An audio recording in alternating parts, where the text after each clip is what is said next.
Los protozoarios tienen formas de trofozoito, quiste o quiste, etc. Son las formas que no podemos olvidar. Y acá mencionan que las formas de una ameba son el huevo, la larva y el adulto, cosa que no es verdad. Porque el huevo, la larva y el adulto eran formas de los gusanos. ¿De acuerdo? Entonces la alternativa E tampoco puede ser. Vamos subiendo. Los rizópodos, dice, ¿no? La alternativa D. Los rizópodos o amebas, ok, los rizópodos o amebas, ¿dónde nos ubicamos? Nos ubicamos acá, ¿no? Rizópodos o amebas, ¿no? En tamoeba histolítica, etc. ¿Qué dice? Se movilizan por medio de falsos pies, ¿verdad? Falsos pies. ¿Quiénes eran los falsos pies? Los pseudópodos, ¿verdad? Ok, eso está bien, ¿no? No está mal. Pero ¿qué dice? Mientras que los flagelados, ¿quiénes son los flagelados? Los que usan flagelos, ¿verdad? Pero ahí, ¿qué dice la alternativa? Utilizan cilios, dice, ¿no? ¿Quiénes eran los que utilizan cilios? Los ciliados, ¿verdad? Entonces creo que eso no está bien, ¿verdad? Los flagelados, parezca obvio, ¿no? Pero la pregunta ahí nos puede hacer confundir. Utilizan flagelos, no se olviden. ¿Ok? Entonces ahí la alternativa está mal. ¿De acuerdo? Sería los flagelados utilizan flagelos para su movilización. ¿Ya? Los rizópodos o amebas sí utilizan falsos pies, pero la segunda parte del enunciado hacía que esta premisa número D en general se cae. ¿Ok? Entonces nos van quedando la B y la C. Entre la B y la C, ¿cuál chico se queda? A ver si pueden escribir en el chat. Están por allí. Tenemos dos alternativas aún, la B y la C. La B dice, los coccidios son protozoarios ondulantes con reproducción asexual y sexual, lo que los diferencia de otros ciclos biológicos de otros grupos de protozoarios. Y la alternativa C dice, los helmintos gusanos son organismos, gracias por responder, son organismos animales largos y tubulares con forma de tubo, ejemplo cestodes, con forma de tubo, perdón, los cestodes o forma plana ascaris, ¿no? Claro, es la alternativa, en su mayoría veo que están respondiendo la B. Vamos a explicar por qué. La alternativa C dice los helmintos gusanos, ya, son organismos largos, ¿ok? Que pueden tener forma de tubo. Volvemos al gráfico rapidito. Los helmintos pueden dividirse en nematelmintos, es decir, gusanos redondos, o platelmintos, gusanos planos. Dentro de los platelmintos tenemos cesto de estremata, ¿ok? Entonces dice acá, ¿quiénes tienen forma de tubo? Por ejemplo, los céstodes. Los céstodes tenían forma de tubo, eran gusanos cilíndricos, no, ¿verdad? Los cestodes, como lo indica aquí, esta diapositiva va a compartirse con ustedes, ¿no? Aunque este gráfico creo que ya los pasé, pero de todas formas lo voy a volver a compartir. Los cestodes, aquí está el ejemplo, las tenias en general son cestodes, son gusanos planos, es decir, no tienen forma de tubo. Más bien, estos cestodes deberían ir aquí, ¿verdad? Donde dice Ascaris. Y me parece que Ascaris más bien debería ir aquí, ¿verdad? Ascaris lumbricoides es un ejemplo clásico, y de verdad clásico de un gusano en forma de tubo, es decir, un nemato. Entonces, ¿cuál sería la alternativa correcta? Sería la alternativa B, ¿verdad? Los coccidios son protozoarios que ondulan, claro que sí, tienen movimientos azarosos, con reproducción asexual y sexual. Y esto creo que fue una pregunta de uno de sus pasitos, por lo que vi, que los coccidios tienen reproducción sexual, y eso los diferencia de los rizópodos, los flagelados, los ciliados en su mayoría, ¿no? Todos los coccidios, o en su mayoría que yo conozca, tienen reproducción sexual. Es una definición de coccidios incluso. O sea, es parte de su definición taxonómica, ¿no? Lo que los diferencia de otros ciclos biológicos de otros grupos de protozoarios. Entonces, esta alternativa es la correcta. ¿Ya? Muy bien, chicos, esa sería la primera pregunta. Gracias por participar. Gracias. Este cuadro sería bueno que lo dominen, sobre todo la parte de protozoarios y helmintos, ¿no? Artrópodos creo que no lo han visto mucho, casi nada, así que no hay problema, ¿no? Principalmente la parte de protozoarios y helmintos, ¿ok? Muy bien, pregunta 2, son 10 preguntas, recuerden, solo son 10 preguntas, vamos con la segunda. El tema es de entamoeba histolítica, blastocystis hominis y Balantidium coli. Vamos a leer la pregunta y por favor participen en el chat para ver que están allí. Alternativa A dice lo siguiente. Bueno, el enunciado dice: de los siguientes enunciados, marque lo correcto. Alternativa A: Blastocystis hominis, parásito pleomórfico con 4 formas descritas, de las cuales la más frecuente es la granular. Y su forma infectante, dice allí, es el quiste. Alternativa B: Balantidium coli, parásito más grande que parasita al hombre. Además presenta 2 núcleos, uno más grande que el otro. Infección asociada a crianza de ovejas. Y su forma infectante es el quiste. Alternativa C: Entamoeba tolítica, es una ameba patógena que habita en el intestino grueso, con núcleo que presenta núcleo central, y su forma de resistencia es el ooquiste, con 4 núcleos. Alternativa D: Entamoeba tolítica. La mayoría de los casos de infección son asintomáticos, pero existen los cuadros de amebiasis intestinal, entre paréntesis disentería y extraintestinal. Y finalmente, Balantidium coli, ciliado, que habita el intestino delgado de granjeros en pésimas condiciones de saneamiento. Unos segunditos para que puedan responder. Creo que ya alguien respondió. Gracias. Pueden seguir respondiendo. De esta pregunta, mientras que van respondiendo, he estado revisando sus pasitos, como les digo, y aquí he agregado varias cosas que en sus pasitos estaban. O sea, entre las claves están varias cosas que en sus pasitos por un momento les preguntaron. ¿Ya? Unos 15 segundos más.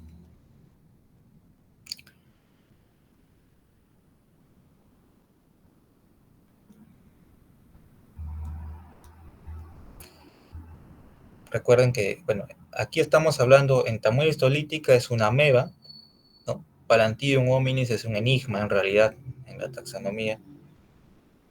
Y Balantidium coli es el ciliado, ¿no? Es el ciliado que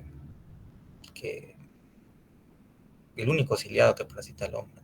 Ya le estoy dando algunas respuestas incluso. Pero, bueno, vamos a avanzar y explicar la pregunta.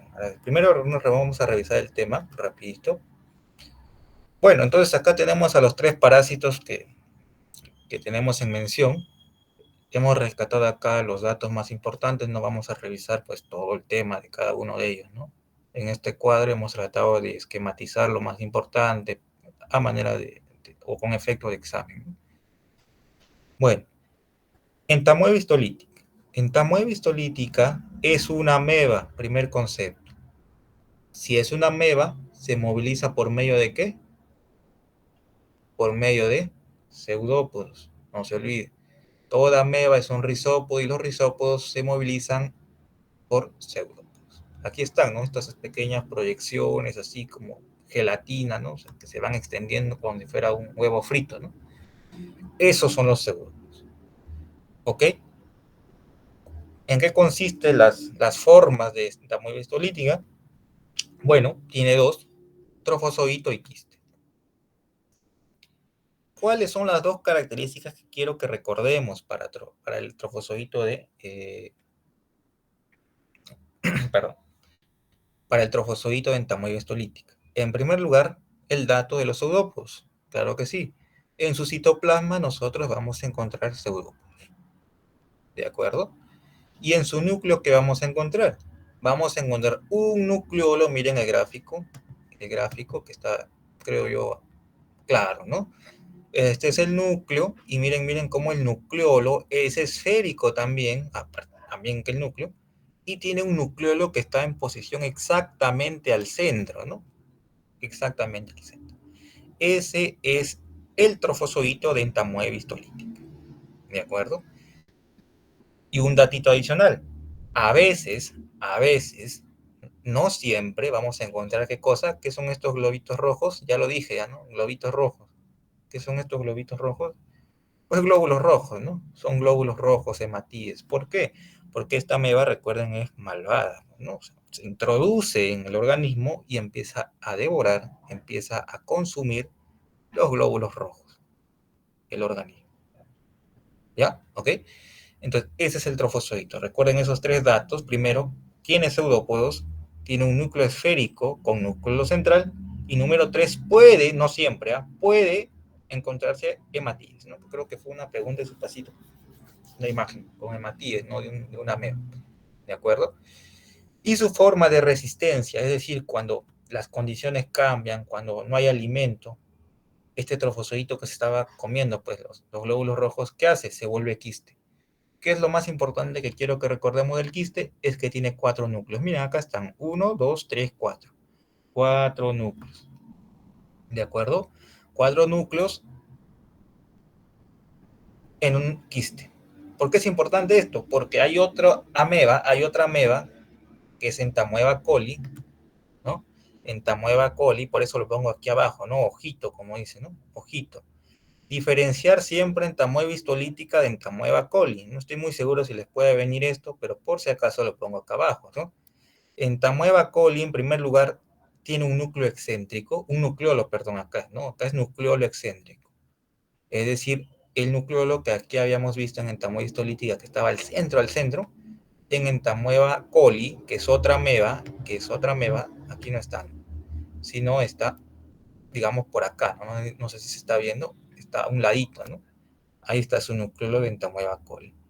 Además, en Entamoeba coli jamás vamos a encontrar glóbulos rojos. Ahí lo dice abajo también. No vas a encontrar glóbulos rojos. ¿Por qué? Porque Entamoeba coli es una ameba amiga. ¿Ya? Es una ameba amiga que va a vivir dentro de ti, ciertamente, pero no te va a causar nada. ¿Ok?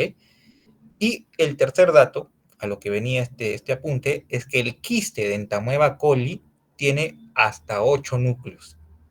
Datito, ¿no? El quiste de Entamoeba coli tiene hasta 8 núcleos. Es decir, si yo veo un quiste así bonito como el que está acá, y veo 8 núcleos, eso no es pues Entamoeba histolítica, por más que se parezca, ¿no? ¿Ok? Vamos a avanzar. Bueno, ¿cuál es la forma infectante de Entamoeba histolítica? El quiste. ¿Y dónde vive? En el intestino grueso. Por favor, miren, y aquí se repite, ¿no? Todos estos organismos tienen en común, nos hace fácil la chambita, ¿no? O sea, todos viven en el intestino grueso, sin excepción, ¿ok? ¿Qué datos epidemiológicos podemos dar? Bueno, el mecanismo de infección en la ingestión de los quistes, es decir, bueno, en condiciones de pobre saneamiento, pobreza, países en vías de desarrollo, como lo dice acá, las personas no se lavan las manos, los quistes salen por las defecaciones, no las deposiciones, y porque hay pésimo saneamiento, pues vuelven a introducirse a la boca, pues, ¿no? Lamentablemente. ¿De acuerdo? ¿Cuál es la presentación clínica de entamoeba histolítica? Bueno, la mayoría de casos son asintomáticos, como lo indica ahí, un 90%. No obstante, en las personas que hace un cuadro sintomático, provoca amebiasis intestinal, es decir, disentería principalmente. ¿Qué es la disentería? Una diarrea con moco, con sangre. ¿De acuerdo? ¿Qué es la disentería? Una diarrea con moco y con sangre. Pero también puede hacer una amebiasis extraintestinal. ¿Qué quiere decir? Que la ameba sale del intestino y se va a otros órganos, siendo este el más frecuente hepático. O sea, lo más frecuente es que si la ameba no está en el tracto gastrointestinal, si no está en tu intestino grueso, ¿a dónde se ha ido? Al hígado. También hay pues afección al cerebro, etcétera, ¿no? Pero simplemente hepático es el más frecuente. ¿Ok? Muy bien, eso en cuanto a entamoeba histolítica. Blastocystis hominis es un enigma su clasificación, como lo había adelantado. Los estudiosos no se ponen de acuerdo. Antes en la antigüedad fue un hongo incluso. Ahora pues es un parásito. Pero lo que sí se sabe, lo que se ha descrito es que morfológicamente podemos encontrar 4 presentaciones. Por eso se llama pleomórfico, porque tiene varias formas. La forma vacuolar, la forma granular, la forma quística y la forma megoidea. Tantas, si no me acuerdo todas, bueno, no es necesario, ¿no? La más importante de todas es la vacuolar. ¿Por qué? Porque es la más frecuente. Seguramente esta imagen ya la has visto, ¿no? En las prácticas, etcétera, en los pasitos, ¿no? Vemos qué cosa, una forma esférica con uno o varios núcleos, bueno, en este caso hay 4 núcleos, ¿no? Que están aplastados, pareciera, hacia los lados, ¿no? Son núcleos periféricos. ¿Por qué? Porque dentro del organismo, del microorganismo, hay una enorme vacuola central, gran vacuola central que parece que apachurra los núcleos, ¿no? Hacia los lados. Por eso es que yo siempre pongo esta pandereta, ¿no? Parece una pandereta. No creo que está en algún libro, pero yo siempre le he visto forma de como una pandereta, ¿no? O sea, tenemos la gran vacuola central con sus núcleos hacia los lados todos apachurrados, ¿ok?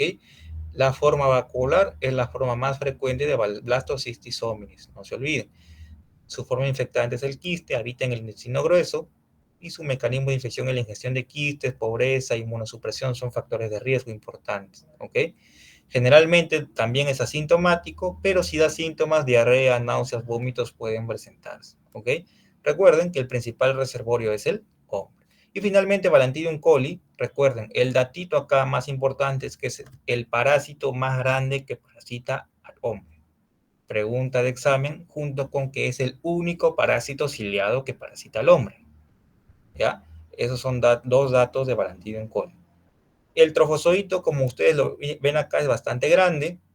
Tienes todos estos pelitos que justamente son los cilios. Podemos encontrar dos núcleos, un macronúcleo y un micronúcleo. Miren, ¿no? Por algo es micronúcleo, es chiquito. Tiene dos núcleos de diferente tamaño. Y tiene sus vacuolas contráctiles, ¿no? Un dato adicional. Pero lo más importante es que tiene cilios y tiene dos núcleos de distinto tamaño, uno macro y uno micro. ¿De acuerdo?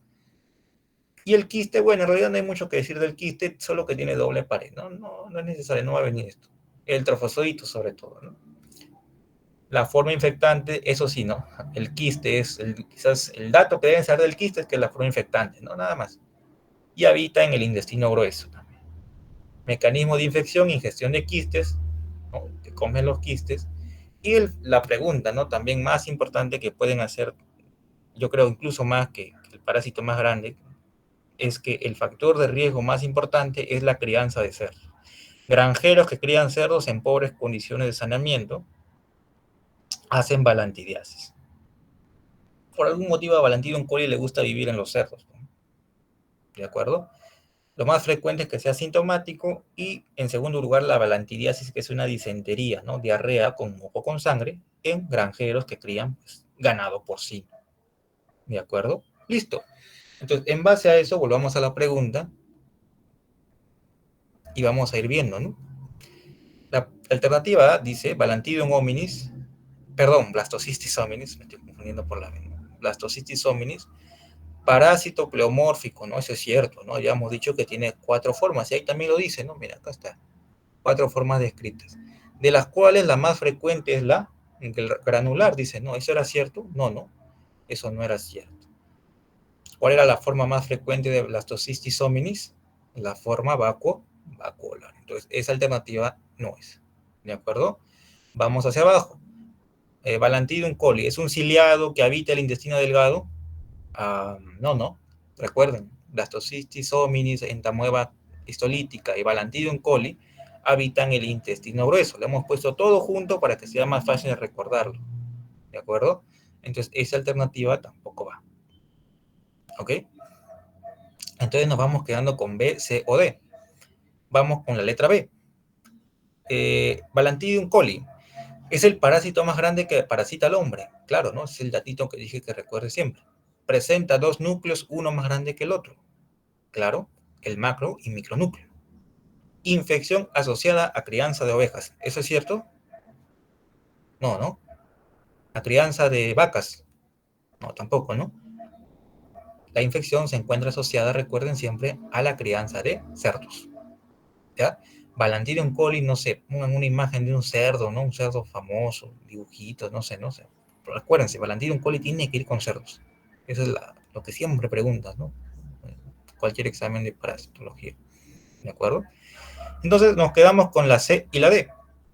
A ver, la C o la D, chicos. Ambas claves hablan de entamoeba histolítica. Bueno, ahí dicen la C. Puede ser la D o la C. No sé. Bueno, vamos a ver qué dice la alternativa D. Primero, la entamoeba histolítica, la mayoría de los casos de infección son asintomáticos. ¿Eso era cierto? Sí, ¿no? Porque recuerden, un 90% de casos son asintomáticos. Pero también existen cuadros de amebiasis intestinal y extraintestinal. Eso es correcto, ¿verdad? Entonces aquí la alternativa correcta sería la D, ¿verdad? Sería la D. ¿Por qué no la C? Bueno, porque dice, bueno, entamoeba lítica, ameba patógena que habita el intestino grueso, eso está bien. Con núcleo que presenta nucleolo central, eso está bien. Y su forma de resistencia es el, ¿qué dice ahí? ¿Qué dice acá? Ooquiste, ¿no? ¿Era ooquiste o era quiste simplemente?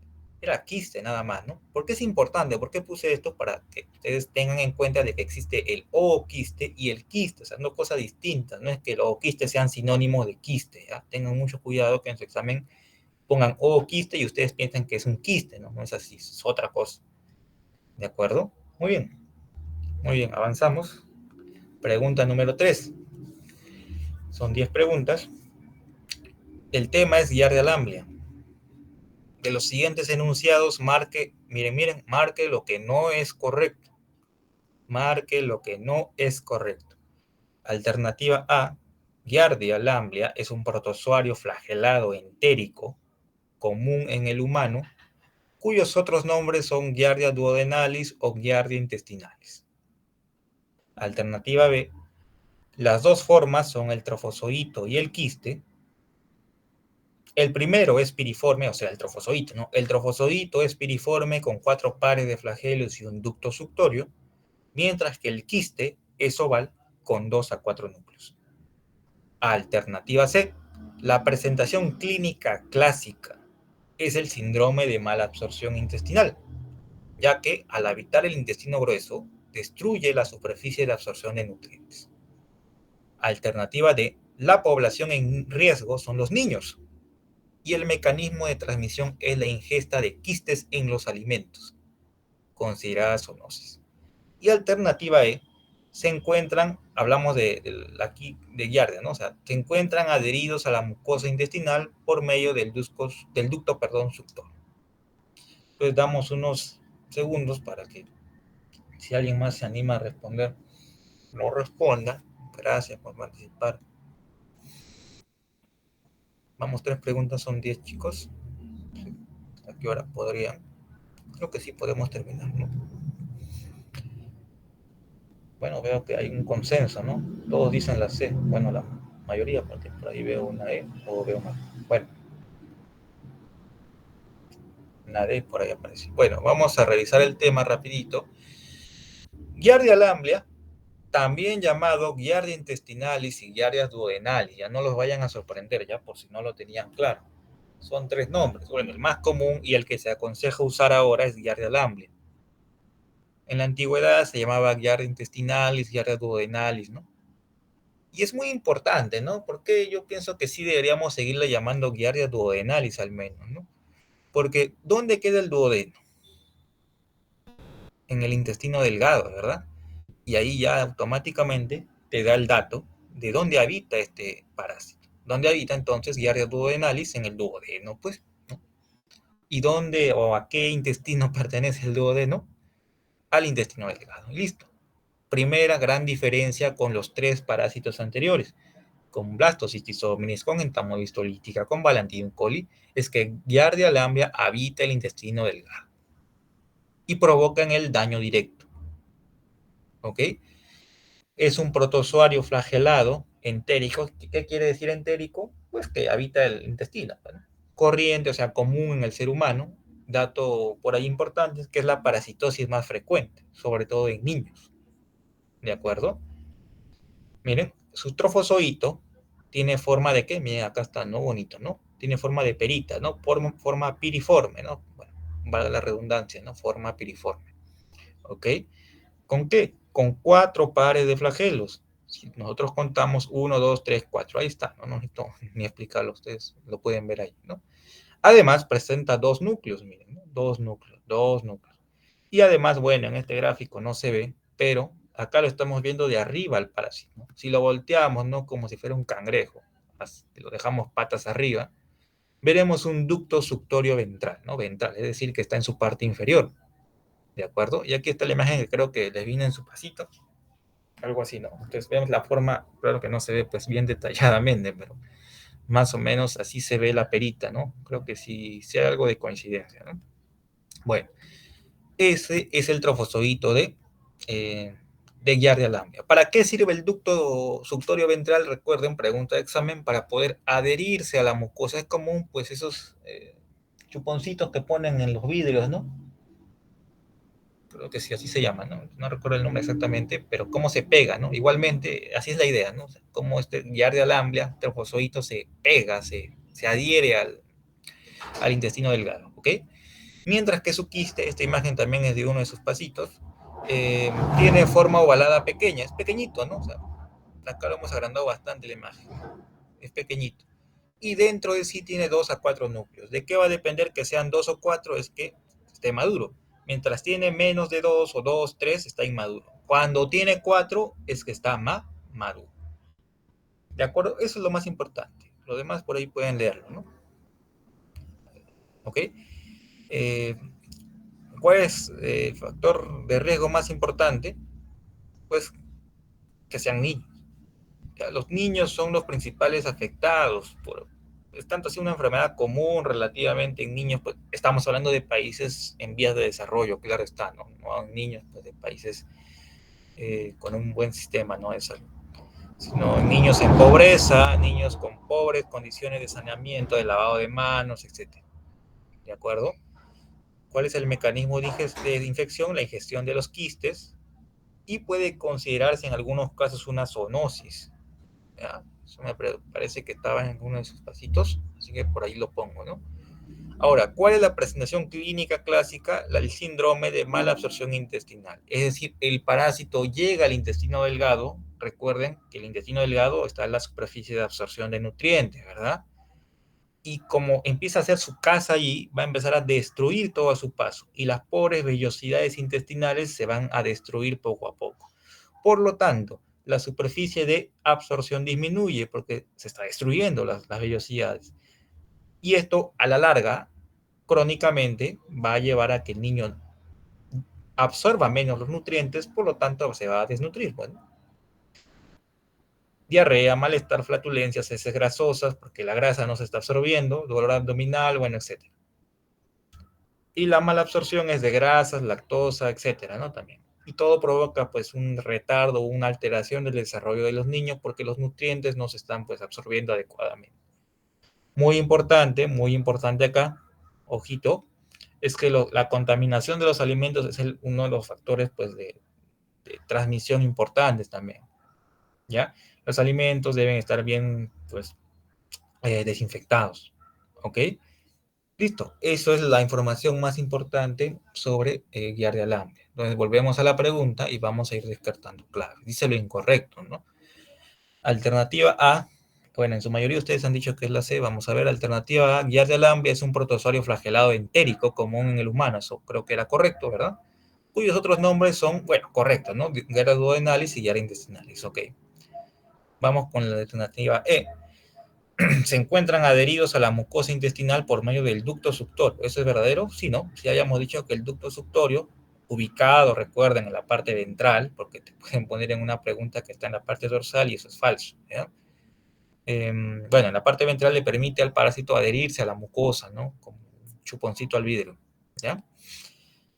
La alternativa B dice lo siguiente: las dos formas son el trofozoito y el quiste. Eso está bien, ¿no? Ya lo vimos. El primero es piriforme, ok, con 4 pares de flagelos y un ducto suctorio, ok. Mientras el quiste es oval con 2 a 4 núcleos. Eso también está bien, ¿verdad? Ok. Alternativa D, la población en riesgo son los niños, ¿no? Son los niños y el mecanismo de transmisión es de ingesta de quistes en los alimentos. Es lo que acabamos de decir, ¿no? Incluso dice ahí considerada zoonosis. También es considerada zoonosis, ok. Entonces, ¿cuál sería la clave? La alternativa C, ¿verdad? La presentación clínica clásica es el síndrome de mala absorción intestinal, ya que al habitar el intestino grueso, dice allí, ¿no? Entonces, tú te acuerdas que también se llama Giardia duodenalis. Creo que esta pregunta salía, ¿no? Porque duodeno es intestino delgado y aquí dice que habita el intestino grueso, ¿no? Cosa que no es cierto. ¿Ok? Muy bien. Esa es la pregunta. Vamos con la pregunta 4. Son 10 preguntas. Bueno, esta pregunta es un poco más un tema un poco más complejo. Enteroparasitismo por coccidios, ¿no? Alternativa A, marque lo correcto. Los coccidios son un grupo de parásitos con complejo apical, reproducción solamente asexual e intracelulares obligados. Alternativa B, el factor de riesgo más importante para realizar la infección es el de ser población pediátrica y ancianos, ¿no? Alternativa C, el ooquiste maduro, Schistosospora belli, tiene dos esporozoitos, dice, ¿no? Alternativa D, los quistes de Cyclospora cayetanensis y Cryptosporidium spp se pueden diferenciar por el tamaño. Y alternativa E, en el ciclo de Cryptosporidium es imposible la autoinfección interna. Entonces damos algunos segundos para que puedan analizar y responder.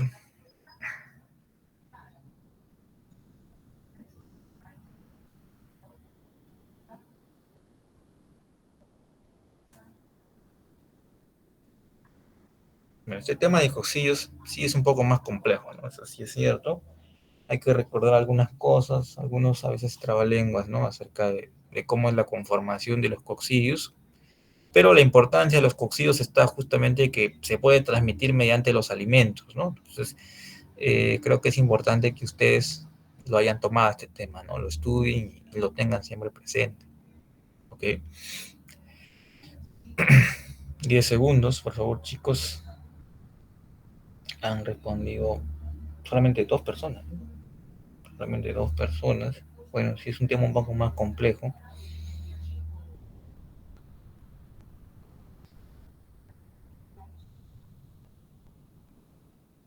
¿Cómo vamos con el tiempo? Son 10 y 20.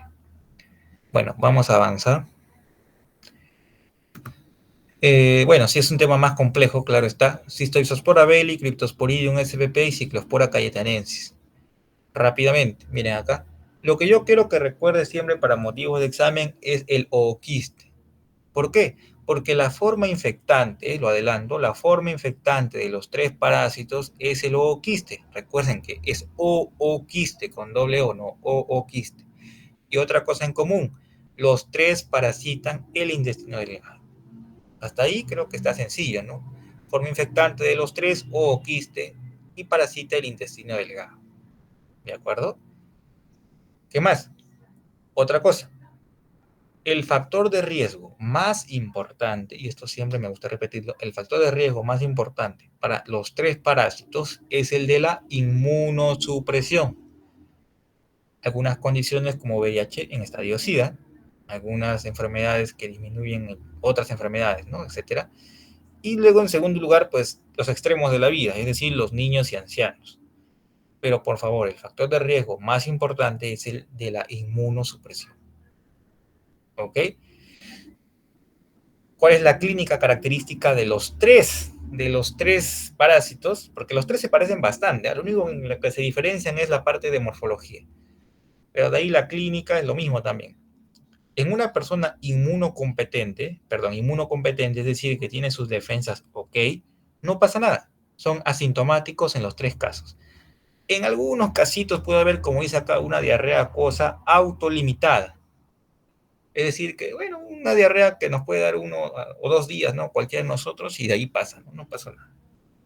En cambio, cuando el huésped está inmunocomprometido, vamos a poner el caso de un paciente VIH en estadio SIDA, el cuadro es mucho más intenso.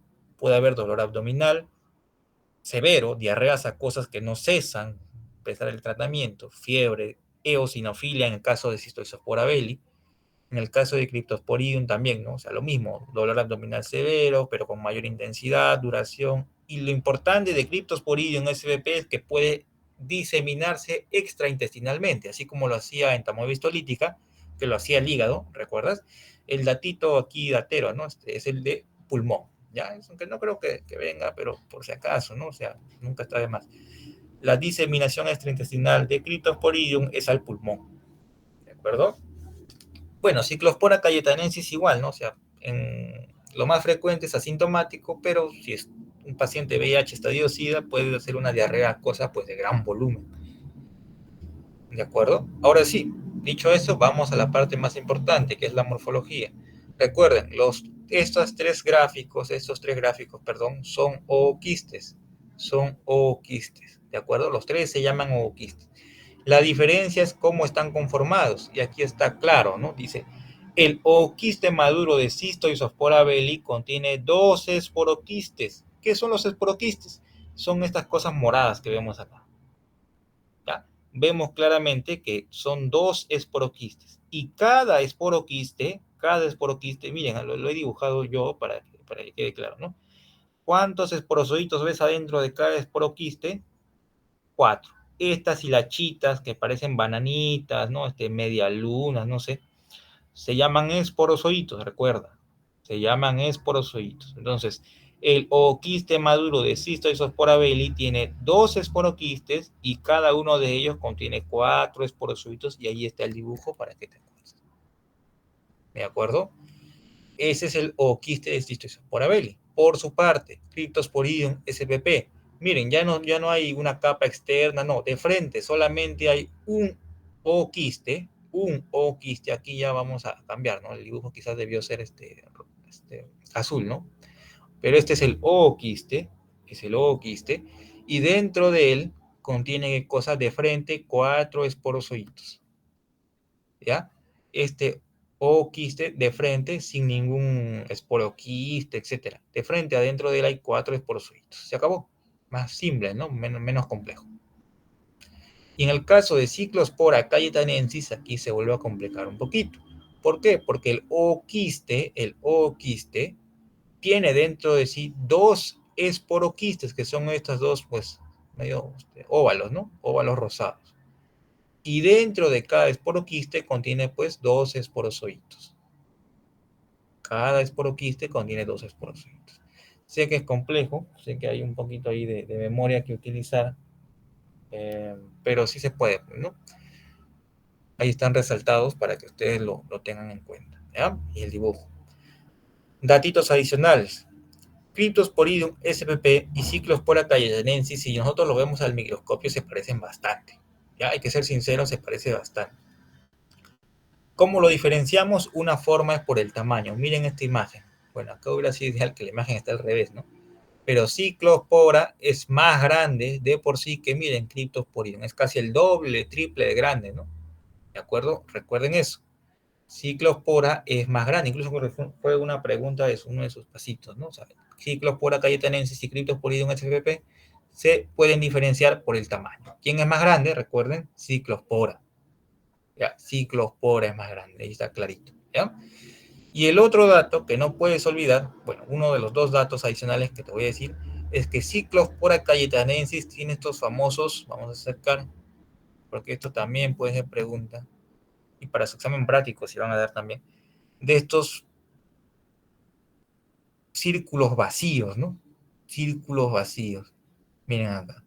Cyclospora cayetanensis tiene una intensidad de tinción variable, así se llama. Intensidad de tinción variable que da los famosos fantasmitas, ¿no? Así lo llama la ayudantía, así lo llaman creo que varios docentes también, ¿no? O sea, como oquistas fantasmitas, ¿no? Que no se pintan por completo.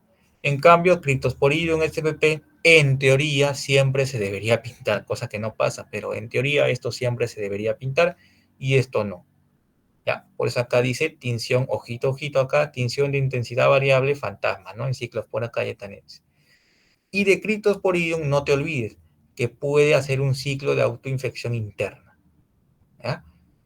Puede hacer un ciclo de autoinfección interna. Eso creo que también era pregunta de uno de sus pasitos, por eso lo puse, ¿ya? No se olvide. ¿Qué significa autoinfección interna? Que no es necesario que salga al exterior para volverte a infectar. Te infectas tú mismo, ¿ya? Entonces, en base a eso, vamos a responder la pregunta. Alternativa A, ¿los coccidios son un grupo de parásitos con complejo apical? Bueno, eso es cierto. Eso lo tienen, creo, en una diapo que les pasé sobre el tema de coccidios. Si no lo tienen, me avisan. Reproducción solamente asexual, y aquí está el dato, creo que no lo mencioné, es que los coccidios por definición, recuerden, los coccidios por definición tienen reproducción sexual, ¿de acuerdo? Los coccidios por definición tienen reproducción sexual. Entonces acá, bueno, tienen reproducción sexual y asexual, tienen las dos, pueden hacer la que ellos les plazca, ¿no? Pero acá la alternativa decía que solamente tienen reproducción asexual, cosa que no es cierto, ¿verdad? Bueno, sí son intracelulares obligados, ya, eso sí tienen que tener siempre en claro. Sí son intracelulares obligados, pero acá esta alternativa se cae porque dice reproducción solamente asexual, ¿de acuerdo? Alternativa B, el factor de riesgo más importante para realizar la infección, dice, ¿cuál es? Es el de ser población pediátrica y ancianos. Eso no es correcto, ¿verdad? Porque yo había dicho bien claro de que el factor de riesgo más importante es el de la inmunosupresión. ¿Ok? Esa alternativa B tampoco no es. La alternativa C, ¿qué dice? Eh, el ooquiste maduro, dice, ¿no? De Cystoisospora belli tiene dos esporocitos. ¿Era eso cierto o no? Miren acá. No, tiene 4 esporozoitos por esporoquiste. Aquí quizás la pregunta debió decir, o la alternativa debió decir, pues no, el ooquiste maduro tiene 2 esporoquistes.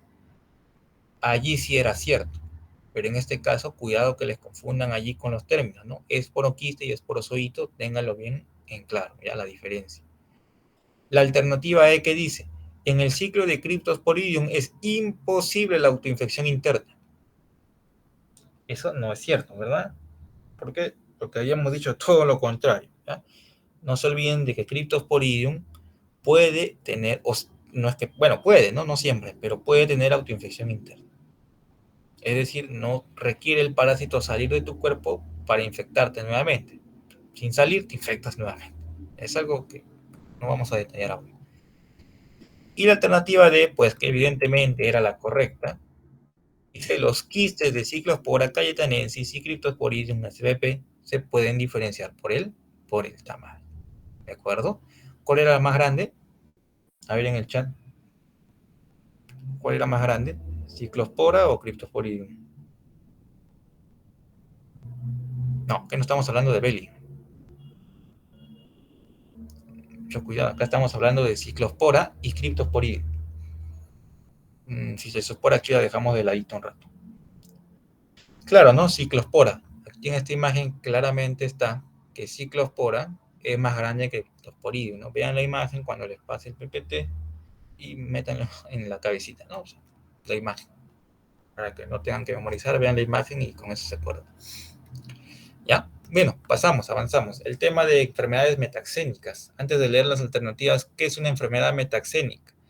Bueno, una enfermedad metaxénica o un ciclo biológico metaxénico, que es lo más correcto a decir, es un parásito, o se trata de un parásito que necesita sí o sí dos huéspedes distintos, que necesita dos huéspedes distintos para hacer su ciclo completo, si no, no lo puede hacer. ¿De acuerdo? De los siguientes enunciados, marque lo correcto. Alternativa A. Trypanosoma cruzi es un flagelado transmitido por Triatoma infestans, dice, ¿no? Que ocasiona diarreas voluminosas y vómitos, ¿no? Interesante. Alternativa B. Trypanosoma cruzi y Toxoplasma gondii se encuentran en el tracto gastrointestinal. Alternativa C. Las formas biológicas de Trypanosoma cruzi son tres: epimastigote, amastigote y tripomastigote. Alternativa D, el hospedero definitivo de Toxoplasma gondii es el perro, por el perritos. Alternativa E, no existen riesgos para un feto en una madre con toxoplasmosis. A ver, eh, bueno, esta es la pregunta 5 de 10, vamos en la mitad. Vayan respondiendo cuál es la alternativa que consideran correcta. Bueno, como decía, metaxénicas pues es un tema bastante amplio en realidad, ¿no?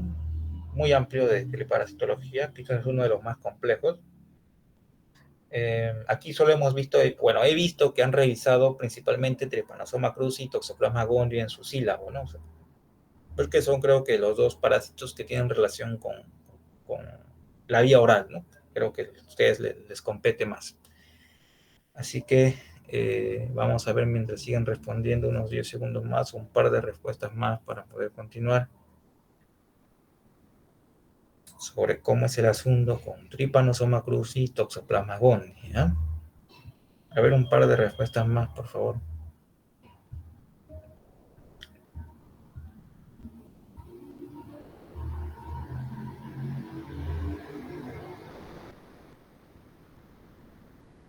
¿Existirán o no existirán riesgos para un feto con una madre con toxoplasmosis, ¿no? Con toxoplasma gondii?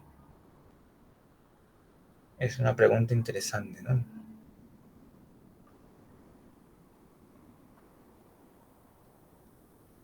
A ver, una respuesta más. Gracias a los que están respondiendo. Dicen la C, ¿no? Puede ser. Ya, ok.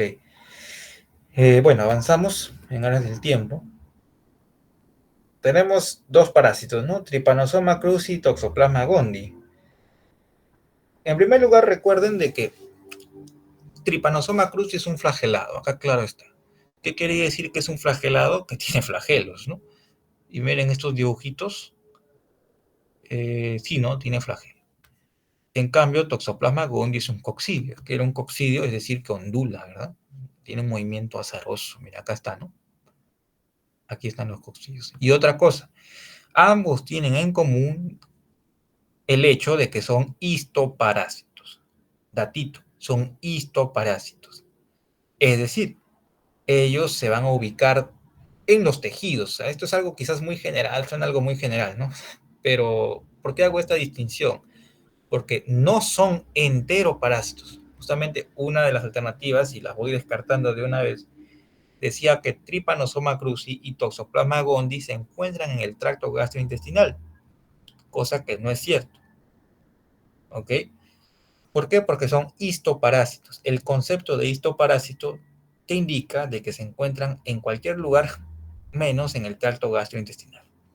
O sea, pueden estar en pulmones, en hígado, en sangre, etcétera, etcétera, etcétera, pero no en tracto gastrointestinal, es decir, no en intestino, no en estómago, esófago, etcétera, ¿no? ¿De acuerdo? Muy bien. Entonces empecemos hablando de Trypanosoma cruzi. Tiene tres formas. Trypanosoma cruzi tiene tres formas: tripomastigote, epimastigote y amastigote. ¿Cuál me interesa que recuerden? Sobre todo tripomastigote y amastigote. Epimastigote, bueno, si quieres tener un por si acaso para el examen, aquí lo dejo, ¿ya? Pero ahora solo me voy a centrar en tripo y amastigote. El tripomastigote tiene o es su forma extracelular. Es decir, el tripomastigotis va a estar paseándose libremente por la sangre. Ahí te voy dando el dato. El tripomastigotis se va a encontrar ¿dónde? En la sangre. ¿De acuerdo? Ahí quizás me faltó poner, pero ahí lo digo para que tú lo apuntes. Tripomastigotis se encuentra preferentemente en la sangre. ¿De acuerdo? ¿Cómo yo diferencio un tripomastigote? Bueno, miren acá, tiene forma alargada con un flagelo que sale de la parte posterior. ¿Cómo yo sé que esto es posterior? Porque el núcleo está siempre anterior. El núcleo es siempre anterior. ¿De acuerdo? El núcleo es siempre anterior. Y aquí vemos que el, el cinetoplasto, que es esta bolita negra, perdón por el cinetoplasto, que es esta bolita negra, de ahí sale el flagelo hacia adelante, desde la parte posterior. ¿Ya? Núcleo anterior con un cinetoplasto posterior, con el flagelo que sale del cinetoplasto. ¿De acuerdo? Ahí en el gráfico se ve clarito. En cambio, la mastigote, que tiene esta forma pues bastante curiosa, ¿no? Peculiar. Eh, Primero que es la forma intracelular. Es decir, yo jamás voy a ver un amastigote flotando en la sangre.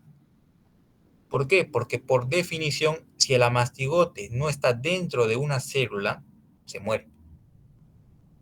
Ya, se muere. ¿Ok? ¿Y en qué células pues van a vivir los amastigotes? Bueno, en realidad hacen sus nidos, ¿ok? Nidos en diversos tejidos, principalmente el músculo, ¿ya? El músculo, ¿ok? Entonces miren acá, esto es el núcleo, y abajo del núcleo es como si tuviera una corbatita, ¿no? Tiene una forma bastante curiosa, ¿no? O sea, como una personita con su cara y su corbatita, ¿no? O algo así, ¿de acuerdo? Este es el núcleo y este es el cinetoplasto en forma de barra, así se le dice, ¿ok? ¿Cuál es la forma infectante? El tripomastigote metacíclico. Mucho cuidado. Yo voy a poner esta palabrita acá por si acaso, ¿ya? Porque hay dos tipos de tripomastigote. O sea, ahí no sería complicarnos más la vida, ¿no? el tripomastigote sanguíneo y tripomastigote metacíclico. De forma general solo aprende que la forma infectante es tripomastigote, no hay ningún problema.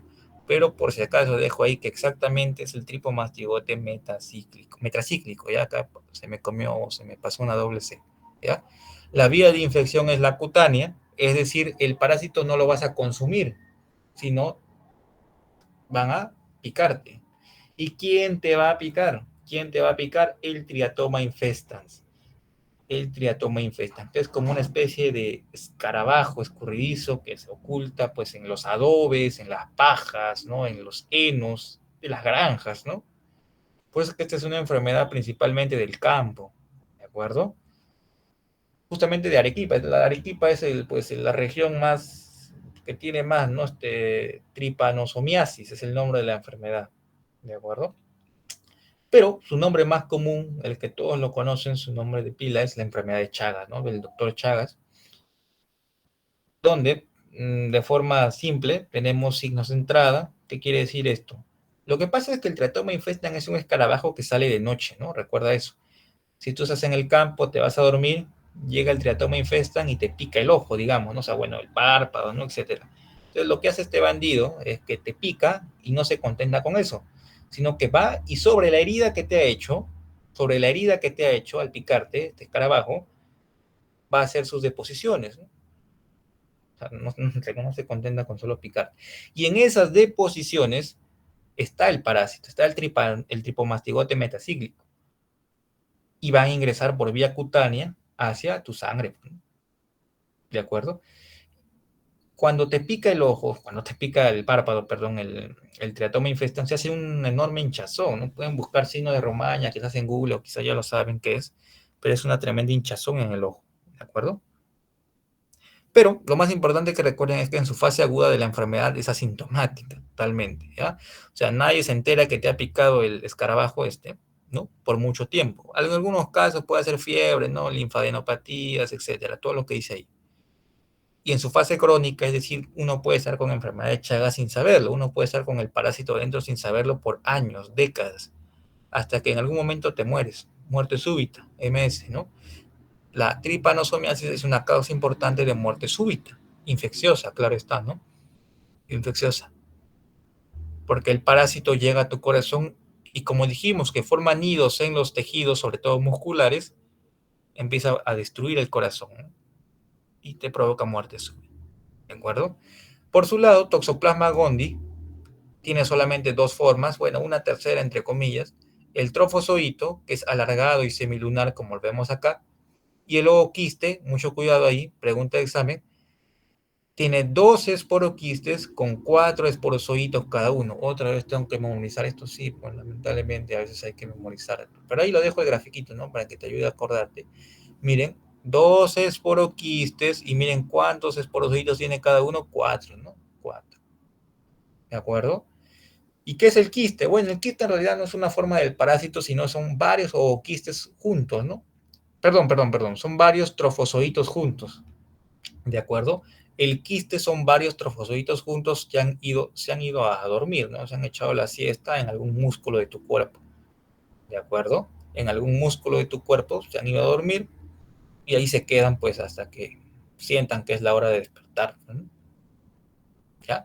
La forma de infección son los ooquistes. ¿Y dónde yo encuentro ooquistes? Bueno, ahorita lo vamos a ver. Vía oral, ¿de acuerdo? ¿Por qué? Porque los ooquistes se encuentran en las heces de los gatos. El gato, no el perro, el gato es el principal hospedero definitivo, es el hospedero definitivo habitual. Entonces, al hombre llega por accidente porque tiene un gato que no está pues debidamente cuidado, está con toxoplasma, hace sus deposiciones el gato con los ooquistes y la persona pues poco higiénica va a consumir estos quistes, pues, ¿no?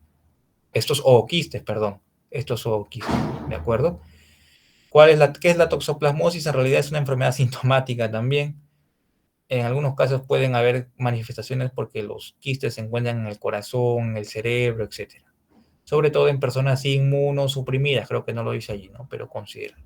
Y finalmente recuerda que la toxoplasmosis puede ser congénita, es decir, para el feto sí puede haber, o sea, una mamá que cría gatos, una gestante, perdón, que cría gatos, no debe estar pues cuidada, ¿no? O sea, por riesgo de toxoplasmosis para el niño, ¿no? Por fetito puede abortarse incluso. ¿Ya? Hay algunas complicaciones que puedes leer. Entonces, este es un tema un poco largo, lamentablemente, pero bueno, vamos a responder. Alternativa A dice, toxoplasma, perdón, Trypanosoma cruzi es un flagelado transmitido por Teratoma infestans, ¿no? Que ocasiona diarreas, dice, ¿no? Que ocasiona diarreas voluminosas y vómitos, no, ¿no? En realidad la principal manifestación es asintomática totalmente, ¿ya? Alternativa B, ya habíamos dicho que no es, son histoparásitos. La alternativa C dice las formas biológicas de Trypanosoma cruzi son tres, epimastigote, amastigote y tripomastigote. Es correcto, ¿verdad? Es correcto.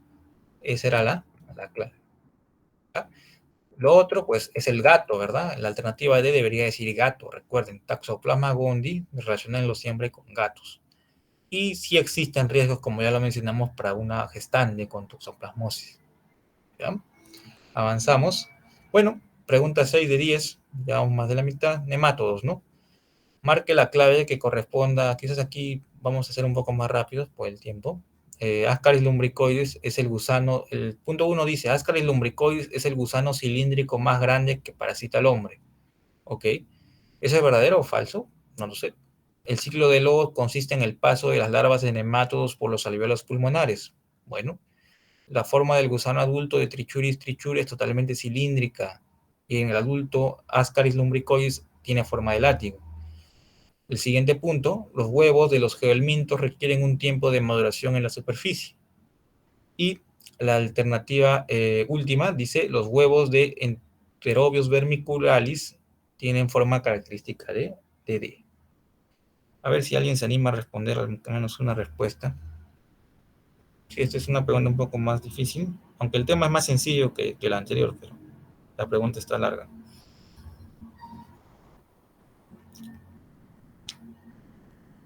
¿Alguien que se anime a responder? La B. Bueno, gracias, puede ser. ¿Alguien más? Una más para avanzar. Ascaris, ¿no? Ascaris habíamos dicho que se trataba, creo que lo vimos en la pregunta primera, ¿no? ¿De qué gusano se trataba? Bueno, acá estamos hablando todos de gusanos, ¿no? A ver, una respuesta más, por favor. Han dicho la B.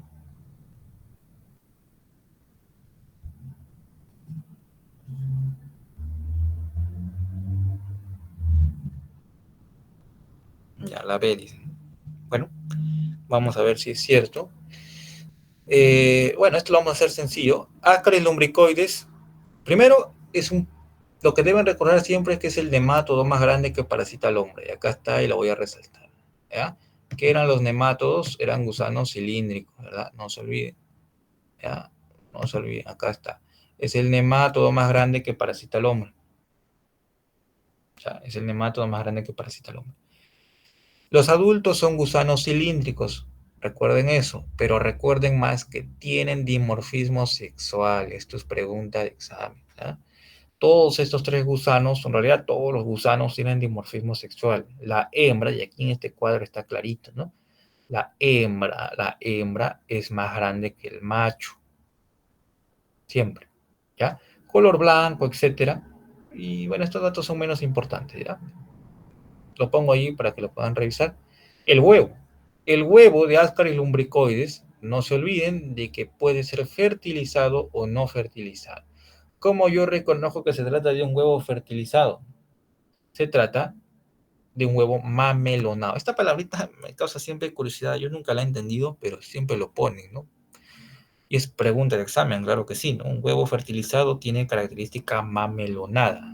Lo que quiere decir en realidad es que parece como si fuera no entiendo, como una especie de melón, ¿verdad? O sea, como una cubierta así, toda grasosa, cubierta, ¿no? Como lo podemos ver acá, ¿no? Vemos acá hay una cubierta grasosa, así, ¿no? Si ustedes van a ver una imagen de un huevo no fertilizado, es más seco, ¿no? Pareciera, ¿ok? Muy bien. Aquí todos estos gusanos habitan en el intestino delgado, a excepción, ahí está la excepción resaltado de rojo, ¿no? Cuando veas la diapositiva después ya lo puedes estudiar mejor. ¿Ya? Pero la forma infectante es la misma siempre, el huevo larvado, ¿ok? El huevo larvado.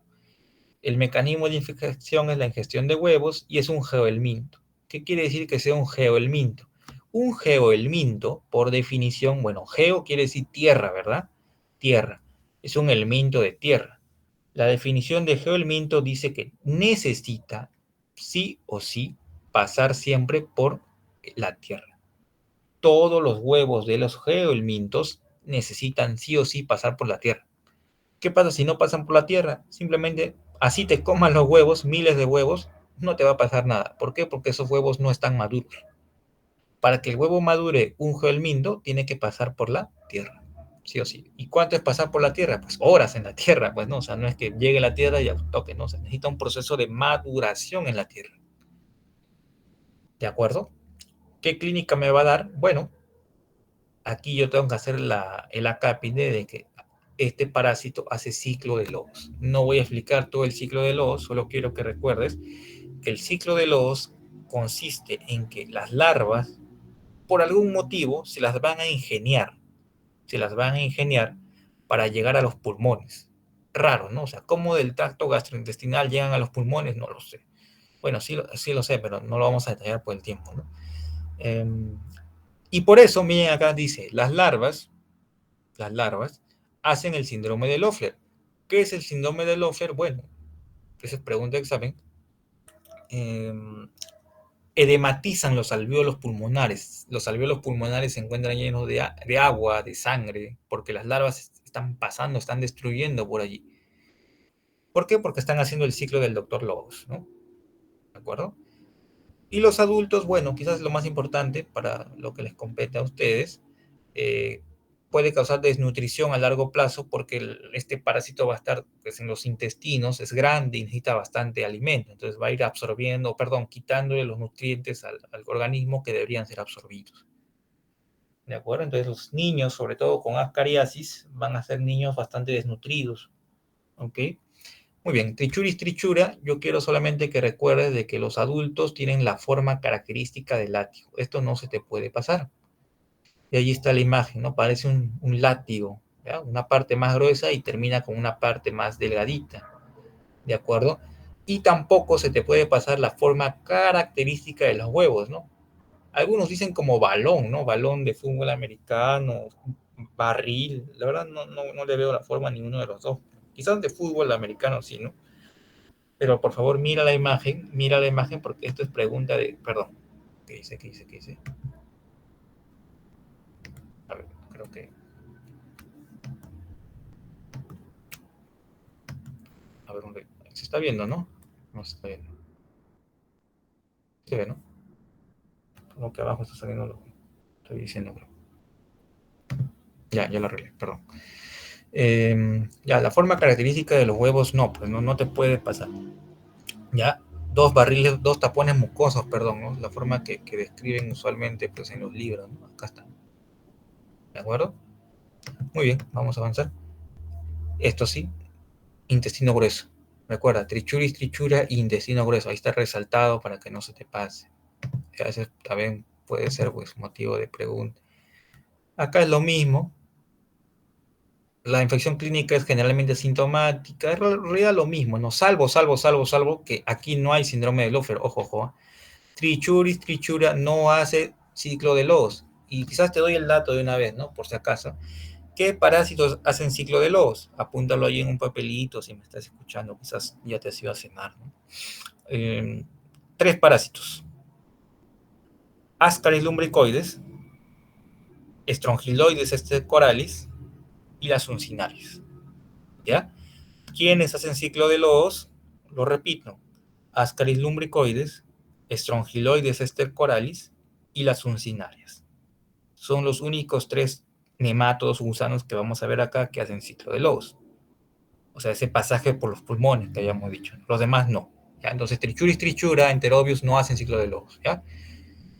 Muy bien. Y recuerda siempre que los adultos tienen como una especie de lanceta en su cara, ¿no? En su cara. Entonces, como un pequeño, pues, una lengüita, ¿no? Así como aguja que te va a pinchar y te va a adherir a la mucosa. ¿Ya?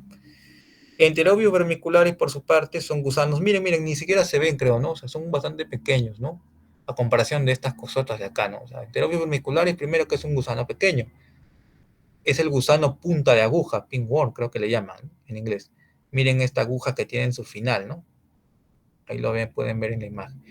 Y sus huevitos tienen forma característica de letra D, no es lo que describen. Yo le veo poco forma de D, pero es lo que los libros describen, ¿no? Miren, como una especie de D, ¿no? Aquí está clarito, ¿no? Lo que he intentado hacer más claro, ¿ya? Intestino grueso, no se olviden, huevo larvado. Y acá la clínica cambia, ¿no? ¿Por qué? Porque la hembra, recuerda, la hembra acá dice, migra en las noches a la región perianal. Es decir, primero, los niños son los más frecuentes involucrados en esto. Los niños, bueno, la hembra en los niños va a ir hacia la región del ano, ¿no? La región perianal. Y ahí va a poner sus huevos. Entonces el niño, o bueno, estos huevos causan picazón en el niño. Y el niño, pues, que le pica, obviamente se va a rascar la zona, ¿no? Entonces la primera manifestación es el prurito, es la picazón de la zona. Ves niños que se encuentran, bueno, con la manito en la región perianal, es probable que quizás estén infectados por este parásito, ¿ya? Y hay otras manifestaciones más que puedes revisar, ¿ya? Muy bien, vamos a responder la pregunta. Eh, Primero, Ascaris lumbricoides es el gusano cilíndrico más grande, eso es cierto, ¿no? Eso es cierto. Entonces, la primera es verdad, es verdadera, ¿verdad? La primera es verdadera. Ok, ahí la V de verdadero.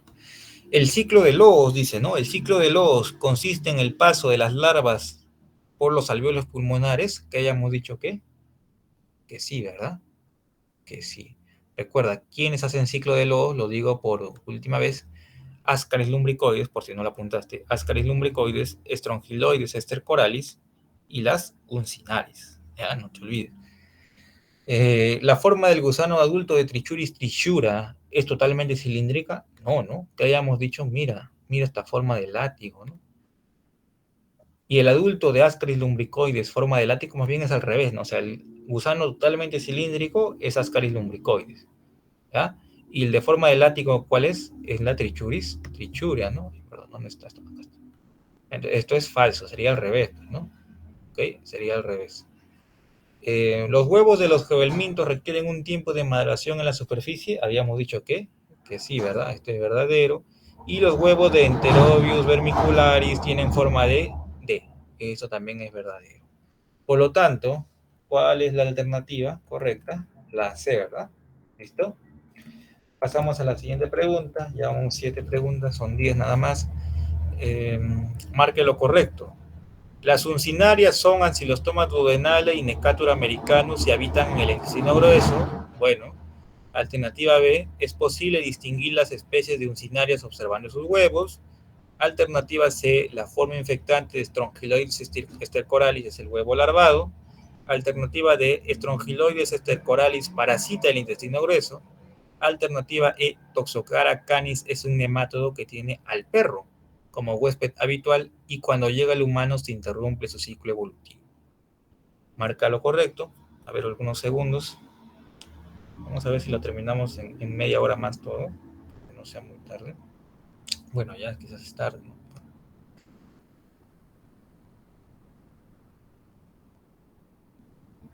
A ver, ¿quién puede dar alguna clave? Echamos una pregunta 7 de 10. Bueno, acá vamos a hablar de la segunda parte de nemátodos, ¿no? Que son las uncinarias, strongyloides y el Toxocara canis, ¿no? A ver, alguna clave.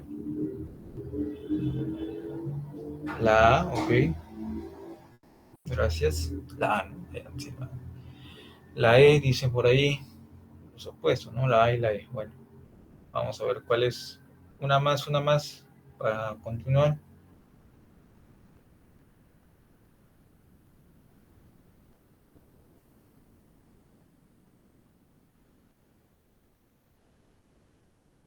Bueno, mientras van poniendo sus claves, vamos a avanzar.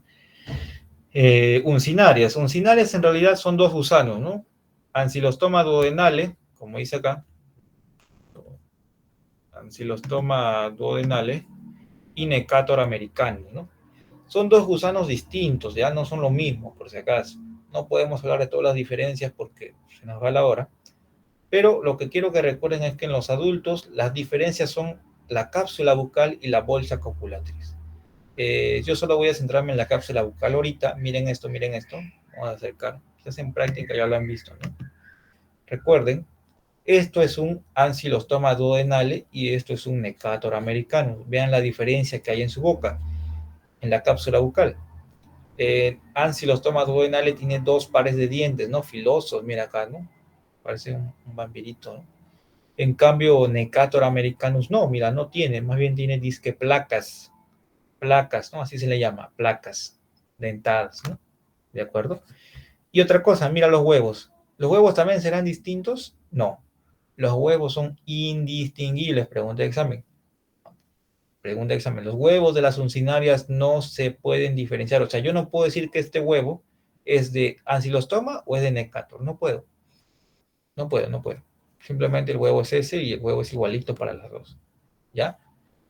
Además, hay otras formas, no vamos a detallarlas, solamente mencionar que existen la larva rhabditoide y la larva filariforme, de las cuales la más importante es la larva filariforme. ¿Por qué? Porque la larva filariforme es la forma infectante de este parásito, bueno, de estas uncinarias. Recuerden, las uncinarias hacen ciclo de Loos, yo lo había dicho, ¿no? Hace 3 veces, hace ratito, ¿ya? Las uncinarias hacen ciclo de Loos, ¿de acuerdo?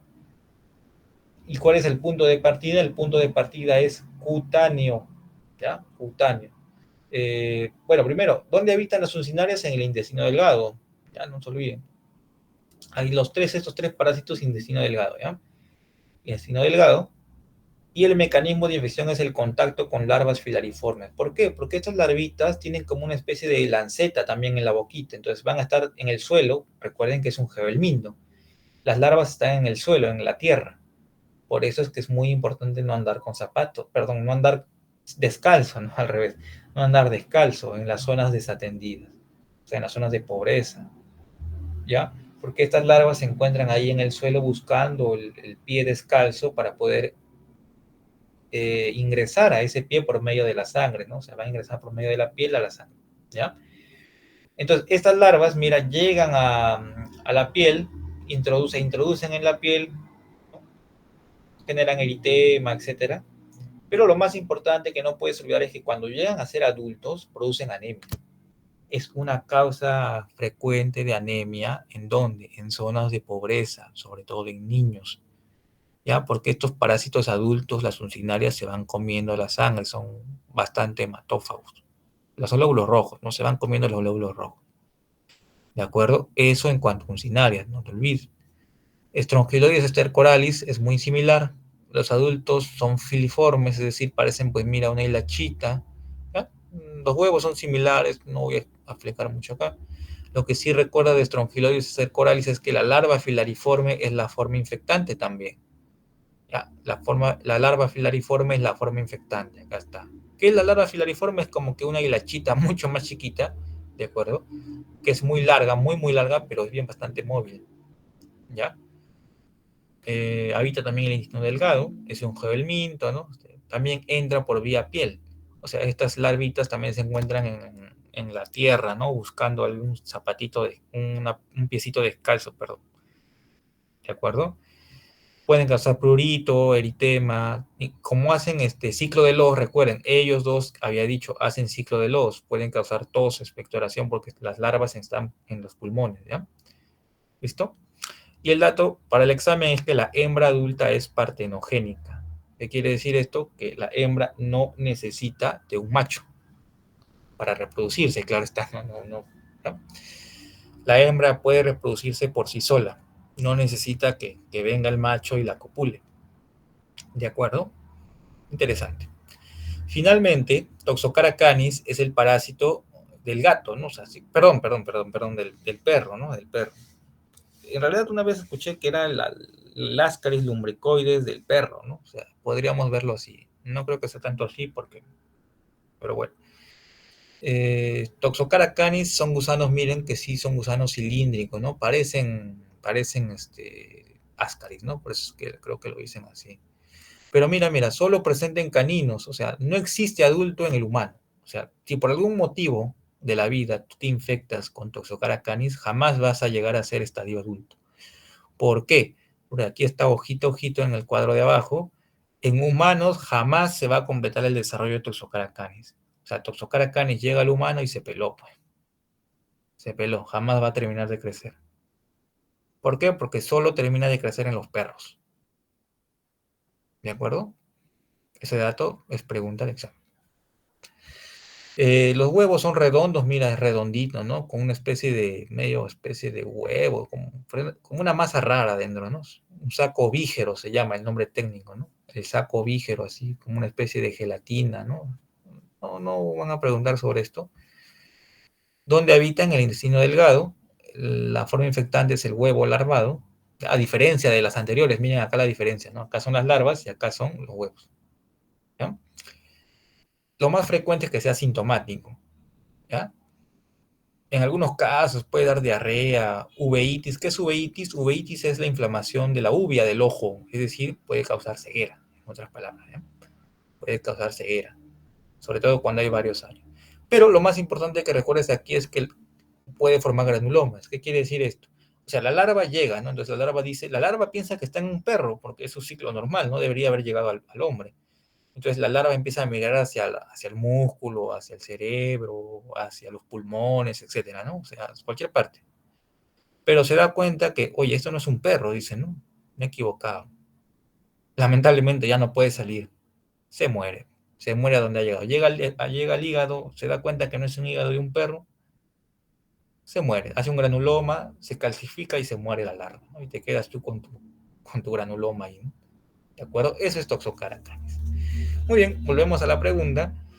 La alternativa A que decía, las uncinarias son ancilostoma duodenale y necator, ¿no? Ok. Dice habitan en el intestino grueso. ¿Eso era cierto? No, ¿verdad? ¿Habitan qué cosa? Acuérdate, el intestino delgado. Alternativa E, Toxocara canis es un nemátodo que tiene a el perro como huésped habitual y cuando llega al humano se interrumpe su ciclo evolutivo. Eso es correcto, ¿ya? Toxocara canis tiene como huésped al perro. Mucho cuidado porque también hay Toxocara cati. Cuidado que te ponen en el examen, ¿no? Te ponen Toxocara cati y ya te marean por completo. Bueno, o sea, creo que su nombre también lo sugiere, ¿no? ¿Cuál es el huésped de Toxocara cati? El gato, pues, ¿no? El gato, ¿ya? Bueno, las otras alternativas eran falsas, ¿no? O sea, eran falsas porque dijimos que era imposible distinguir los huevos de las uncinarias. La forma infectante de Strongyloides cercoralis, ¿cuál era? Era la larva, ¿no? La larva filariforme o L3. Así también te pueden poner como L3, mucho cuidado. Yo recuerdo que en mi examen del curso, cuando llevé el curso, vino como L3, no vino filariforme. Y Strongyloides cercoralis parasita el intestino grueso. Eso era falso, ¿no? Porque era el intestino del gato. ¿Ya? Muy bien, vamos a la pregunta 8. Ya solo faltan 3 preguntas. Las dos últimas son más sencillas. ¿Ya? Eh, Céstodes. Vamos a ver, por favor, respondan, ya vamos a acabar. Marque lo correcto, ¿no? Las tenias son gusanos cilíndricos, mira, ¿ve? Que parasitan el intestino delgado del hombre. Alternativa B. Tenia saginata tiene proglótides con menos de 12 ramas uterinas. Alternativa C. Eh, la cisticercosis humana solo se da por Tenia solium y se produce al consumir alimentos con huevos maduros. Alternativa D. Diphyllobothrum pacificum, conocida como la tenia del pez, es transmitida por el pez plerocercoide, dice, ¿no? Alternativa E, Hymenelepis nana es la tenia de la rata e Hymenelepis diminuta la tenia del hombre. Bueno, pueden responder, por favor. Pueden responder. Este es el tema de tenia, ¿no? Los céstodes, bueno, voy a adelantar algunas cosas, ¿no? Los céstodes son gusanos planos, ya, creo que se descarta una, ¿no? Los céstodes son gusanos planos, no te olvides. Eso lo vimos en el cuadro inicial, ¿no? El ejemplo, bueno, todo esto es la familia de las tenias, ¿de acuerdo? Las tenias. A ver, alguna respuesta, por favor. Ya solo faltan 3 preguntas. Las siguientes de virus, las 2 últimas son de virus, ¿no? Porque acabamos con parásitos. ¿Alguna respuesta? ¿No hay respuestas? Ya se fueron a cenar. Bueno, vamos a continuar por el tiempo. Tenemos 3 tenias, nada más vamos a revisar ahora. Tenia solium, tenia saginata y difilobotrium, ¿no? Tenia solium es la famosa tenia solitaria, ¿no? La famosa tenia solitaria. Pero lo que yo quiero que recuerdes de tenia solium para el examen es esto nada más. Bueno, en parte de morfología, ¿no? Que el adulto tiene 4 ventosas, aquí están sus 4 ventosas, tiene un rostelo retráctil, es decir, como una especie de boquita, y tiene una corona de ganchos. ¿Por qué me importa que recuerdes esto? Porque esto es diferencial con tenia saginata.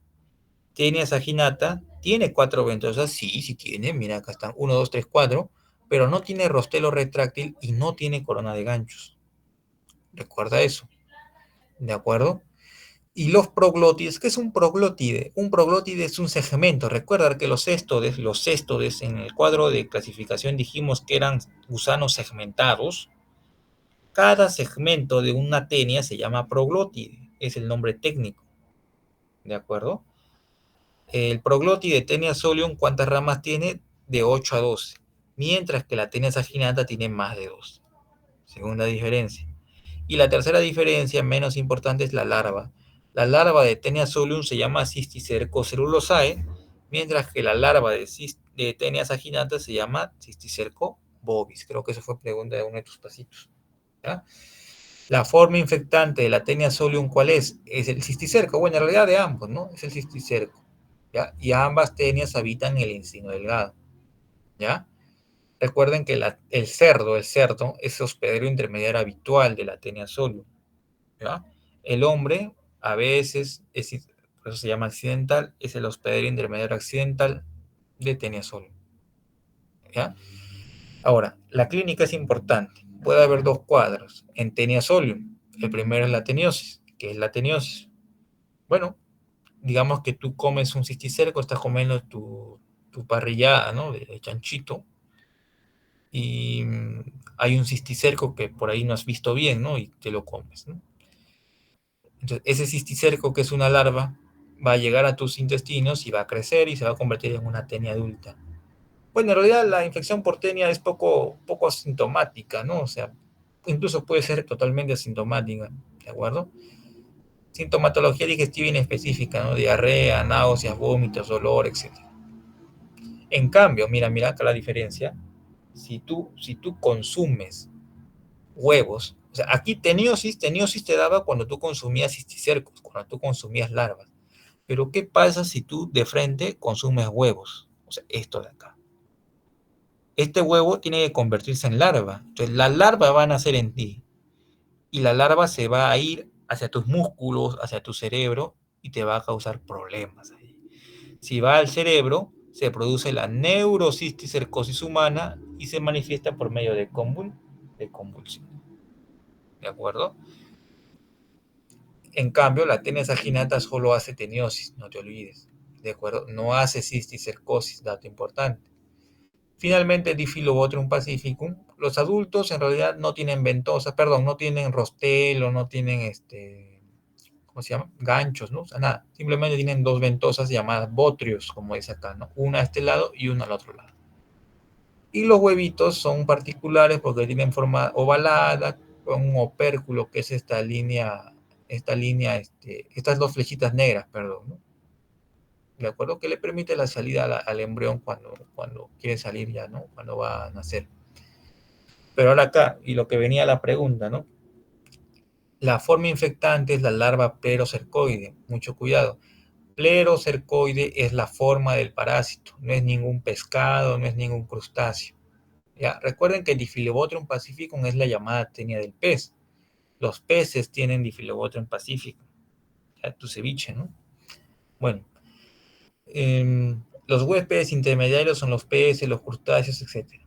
Sintomatología digestiva inespecífica como clínica. Y no te olvides que los proglótidos O sea, los segmentos tienen como una especie de ramas uterinas con forma de árbol de Navidad, dicen algunos, ¿no?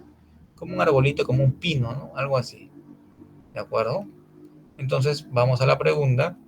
Eh, ¿Las tenias son gusanos cilíndricos que parasitan en el intestino delgado del hombre? Bueno, ¿eso es correcto o no es correcto? ¿Mm?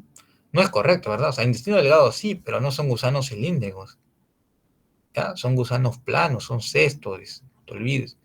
Tenia saginata tiene proglótides con menos de 12 ramas uterinas. Eso es no, no es correcto, ¿no? ¿Por qué? Porque Tenia saginata, recuerda, tiene más de 12 ramas. Más de 12 ramas. ¿Ya? Más de 12 ramas. ¿Listo? La alternativa C, la cisticercosis humana solo se da por Taenia solium, sí, eso es cierto, y se produce al consumir alimentos con huevos maduros, ¿eso es cierto o no es cierto? Parece que sí, ¿no? O no. Sí, ¿no? Eso es cierto. Ya, eso es cierto, esa es la clave. ¿Ya? Difilobotrum pacificum, conocida como la tenia del pez, ¿es transmitida por el pez plerocercoide? No, ¿no? Recuerden, no hay ningún pez llamado plerocercoide, no hay ningún cangrejo llamado plerocercoide. El plerocercoide es la fase de larvaria de Diphyllobotrum pacificum, ¿ya? Y finalmente, Hymeneolepis nana es la tenia de la rata, y Hymeneolepis diminuta la tenia del hombre, es al revés, ¿ya? Recuerden, hay otras tenias, ¿no? Que por el tiempo no podemos hablar ahora, menos importantes también, ¿no? Pero recuerden, Hymeneolepis nana, si no lo tienes apuntado, apúntalo, Hymeneolepis nana es llamada la tenia del hombre, ¿ya? Hymeneolepis diminuta es llamada la tenia de la rata.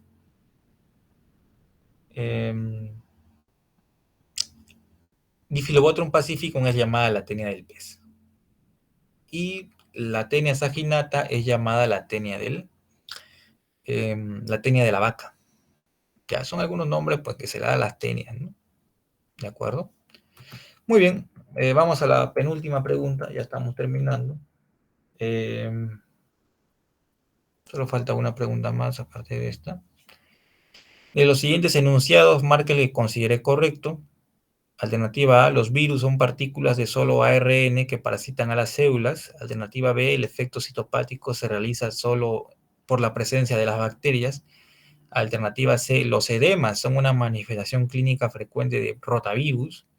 Alternativa D, la principal manifestación clínica del rotavirus es el dolor osteoarticular, es decir, las articulaciones. Y alternativa E, la célula en donde se multiplica el rotavirus es el enterocito. Acá he sacado de sus pasitos.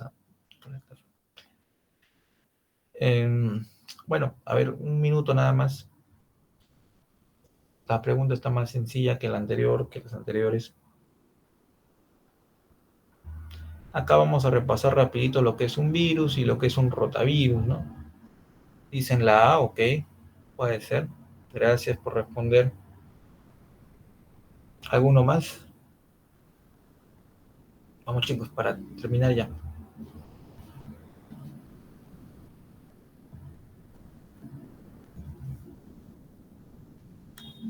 Bueno, recuerden, la E, bueno, la E, está muy bien, la E, ¿no? Puede ser, vamos a ver. La E. Bueno, en realidad sí es la E, ¿no? Vamos a explicar primero por qué. Bueno, ¿qué es un virus? Primer concepto, un virus es una partícula mucho más pequeña que una célula. Recuerden este dato, 18 a 300 nanómetros. Creo que fue pregunta de uno de sus pasos, ¿no? 18 a 300 nanómetros es el tamaño de un virus. O sea, es mucho más pequeño que una célula, que una bacteria, ¿ya?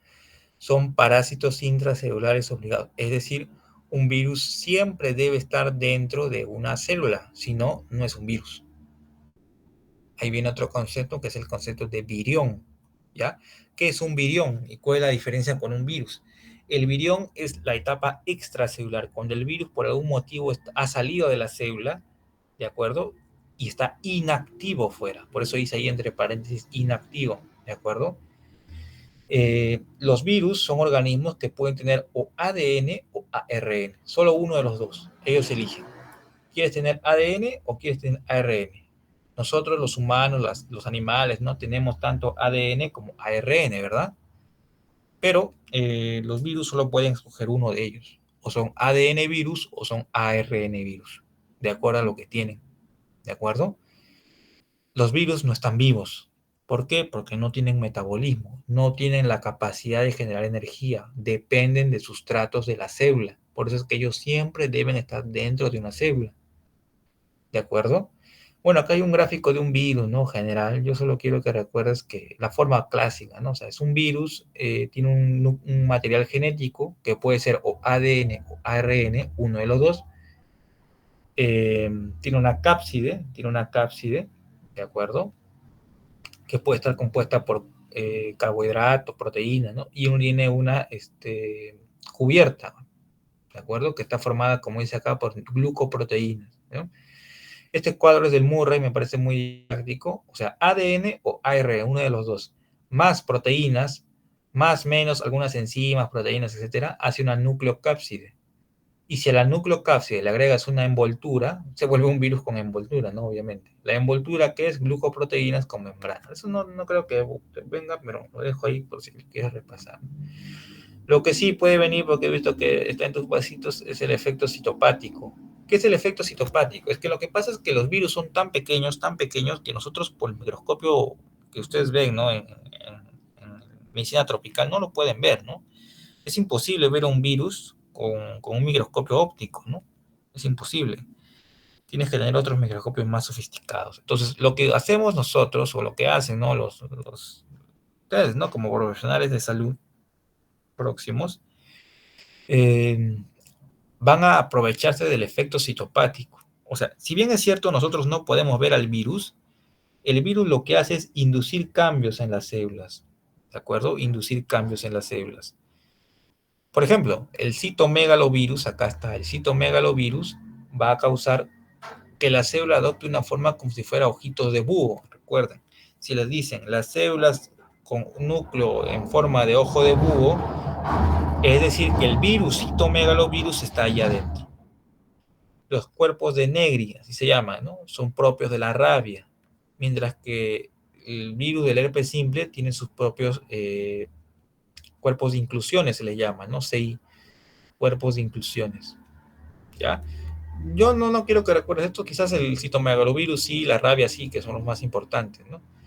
Pero recuerda el concepto de efecto citopático, ¿ya? Es producido por virus, no por bacterias. Y rotavirus, el rotavirus es un ARN, es un virus ARN, es decir, que su material genético es el ARN. ¿De acuerdo? Tiene doble capa, este BP7, no te olvides de estudiarlo, puede ser pregunta de examen, ¿ya? ¿Por qué es importante estudiar el rotavirus? Porque puede transmitirse mediante los alimentos, porque es vía fecal oral su transmisión, ¿de acuerdo? O sea, ¿por qué? Porque el rotavirus provoca diarreas, pregunta de examen. Es el agente etiológico habitual de la diarrea infantil en el mundo. Cuando un niñito tiene diarrea, un bebito, un lactante, lo más probable es que sea rotavirus, ¿de acuerdo? Y en su diarrea, en sus deposiciones van a salir todos los virus, ¿no? Obviamente, si uno no se lava bien las manos, se va a infectar también, pues, ¿no? ¿De acuerdo? Entonces, ¿cuál es su cuadro característico? Que produce gastroenteritis, es decir, diarrea, bueno, diarrea. Pero una diarrea que va a recuperar sola, ¿no? No es necesario hacer nada, o sea, más que hidratar. Dicho sea de paso, la principal manifestación del rotavirus en niños es la deshidratación. Por el contrario, los edemas son signos de sobrehidratación, ¿no? Por eso es que si yo veo edemas, este niño no está deshidratado, ¿no? Muy bien, entonces respondamos la pregunta. ¿Los virus son partículas de solo ARN? No, ¿no? También pueden ser de ADN. Quizás aquí la pregunta es poco clara, puede ser, ¿no? Quizás por eso alguien marcó la A. Debería ser, plantearse mejor, ¿no? Pero la idea es que ustedes lleven de que los virus son partículas de solo ARN o solo ADN, ¿ya? Ahí está un poco, creo que mal planteado, ¿no? Pero bueno, o sea, la idea estaba ahí en que ustedes vean que solamente, o puede haber en un virus ADN o ARN. Entonces, esta premisa es falsa, ¿ya? La B es el efecto citopático se realiza por la presencia de bacterias. No, ya dijimos que no. El efecto citopático es por la presencia de virus. Los edemas son una manifestación clínica frecuente de infección por rotavirus. No, ¿verdad? O sea, rotavirus lo que causa más bien es que pierdas agua. El pobre niño se va a deshidratar. ¿De acuerdo? Alternativa D, la principal manifestación clínica del rotavirus es el dolor, no, pues no, es la diarrea, la diarrea, ¿no? O sea, la pérdida de agua, recuerdo. Y la célula donde se multiplica el rotavirus es el enterocito, sí, esa era la clave. ¿Por qué? Porque, bueno, acá creo que no lo puse, pero los rotavirus van a llegar al intestino, porque están ingresando por la vía oral, ¿no? Y ahí van a multiplicarse dentro del enterocito y lo van a dañar. Por lo tanto, va a haber diarrea, inflamación, ¿ya? Muy bien, ahora sí, pasamos a la última pregunta, después de haber revisado todas estas preguntas, ¿no? El tema es de hepatitis A y enterovirus, ¿no? A ver, ¿quién puede responder la última, ¿no? La última pregunta? Eh, bueno, agradezco a los que se han quedado hasta acá. No sé si están solamente conectados, pero te agradece. A ver, el virus de la hepatitis A diferencia de las otras hepatitis, se transmite por alimentos. Dice lo incorrecto, ¿no? El virus de la hepatitis A es un picornavirus, dice, ¿no? Y se replica en los hepatocitos. Los enterovirus normalmente no provocan enfermedades entéricas. Esta pregunta creo que está algo obvia, ¿no? O sea, esa alternativa, si es verdadero o falso, ¿no? No existe relación entre el virus de la hepatitis A con guarderías, colegios y nidos, y la transmisión del virus de la polio es vía fecal oral. A ver, ya para irnos, bueno, a estudiar, ¿no? A ver, dicen la D, ¿no? ¿Alguien más? Mientras van respondiendo, bueno, la hepatitis A y la hepatitis, bueno, el complejo de hepatitis es amplio, ¿no? Creo que ustedes solo han visto la hepatitis A, bueno, porque es lo que les compete, está bien.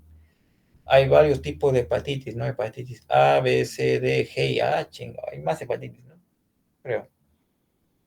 Pero claro está que la hepatitis A es eh, la que vamos a ver solamente ahora, ¿no? No nos interesan las otras. Bueno, vamos a avanzar para terminar ya de una vez.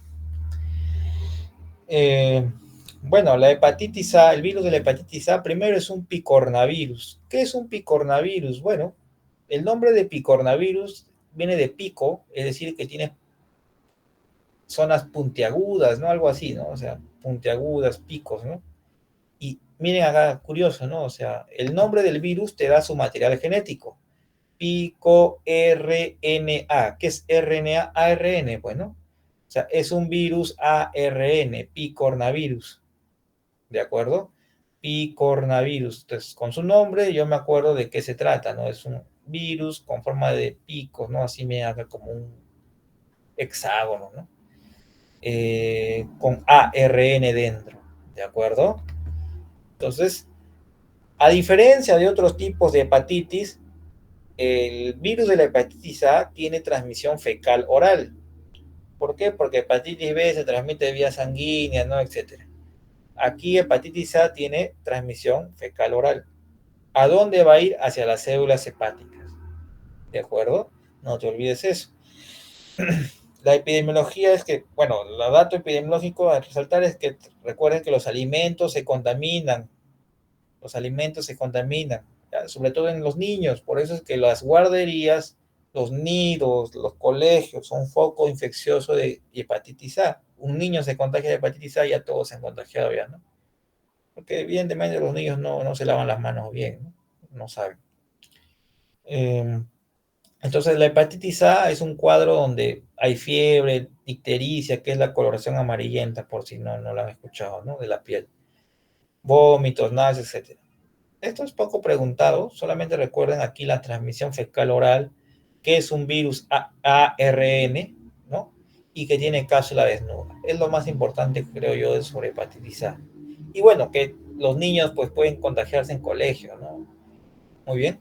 Y terminamos con enterovirus. En realidad, enterovirus es una familia inmensa, ¿ya? Como podemos ver en este cuadro del Murray.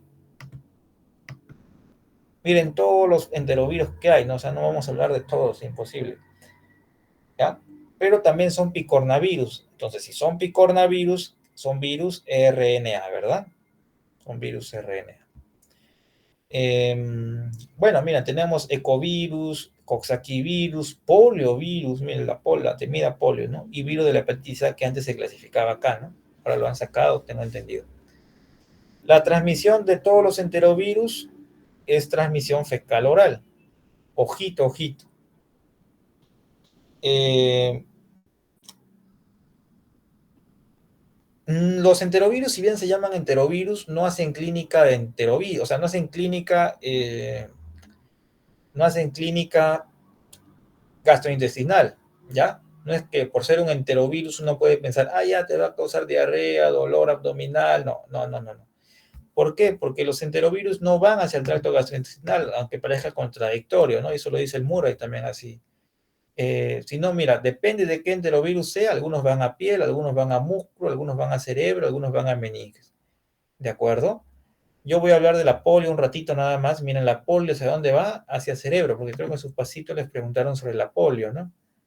Entonces, miren, la polio, en realidad la polio es una enfermedad muy compleja, solamente decir que tiene infección fecal oral, tiene transmisión fecal oral, ¿de acuerdo? Una transmisión fecal oral. Y es una enfermedad que va a afectar el sistema nervioso central. Puede ser totalmente sintomática, incluso puede ser una polio paralítica, o sea, la persona se queda totalmente sin movilizar el cuerpo, ¿no? ¿Ya? Recuerden, pero esto la verdad no les van a preguntar, no se preocupen. Recuerden que la polio tiene transmisión fecal oral y se asocia a una higiene deficiente y condiciones de hacinamiento. O sea, personas desaseadas, que viven bastante juntos, letrinas, ¿no? Bueno, entonces con eso respondamos las preguntas, la última pregunta ya.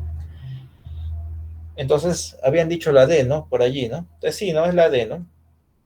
Eh, el virus de la hepatitis A dice, a diferencia de las otras hepatitis, se transmite mediante los alimentos, sí, habíamos dicho, ¿no? Recuerden eso, la hepatitis B se transmite mediante las agujas, la sangre, ¿no? Aquí no, ¿de acuerdo? Alternativa B, el virus de la hepatitis A es un picornavirus. Recuerden que era un picornavirus, era un ARN virus, ¿verdad? Con picos, con bordes, ¿no? Y se replica en los hepatocitos, esto era correcto. Los enterovirus normalmente no provocan enfermedades entéricas, correcto. No existe relación del virus de la hepatitis A con guarderías, colegios y nidos, eso es falso. Incluso creo que en su pasito está, ¿no? Los guarderías, colegios y nidos sí tienen relación, son los focos infecciosos más importantes de hepatitis A, ¿ya? Y finalmente la transmisión del virus de la polio es vía fecal oral, eso está bien, ¿no? Pues lo incorrecto sería la alternativa D. Bueno, hemos terminado, hemos tratado de cubrir, como mencioné, la mayoría de temas del sílabus. No podíamos hacer un repaso de todo, ni un repaso teórico de todo. Miren, haciendo preguntas nada más, todo lo que nos hemos demorado, ¿no? Porque en realidad repasar todo un ciclo, bueno, medio ciclo, ¿no? En una noche no es fácil, demora. Así que gracias a los que se han quedado hasta ahora.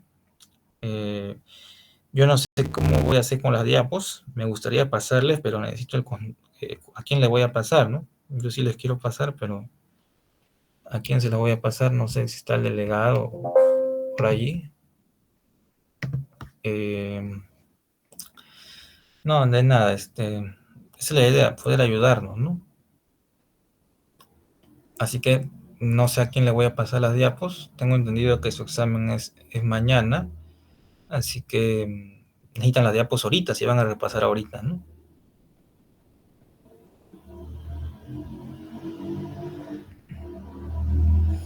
A ver, déjame apuntar un ratito, ¿ya?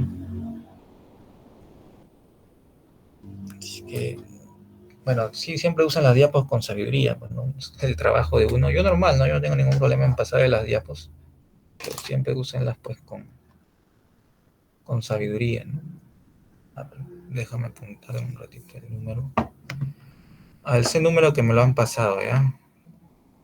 Por favor, lo compartes, ¿no? No creo que te lo quedes para ti nada más, ¿no? Lo compartes, ¿ya? Sobre todo con los que han estado, ¿no?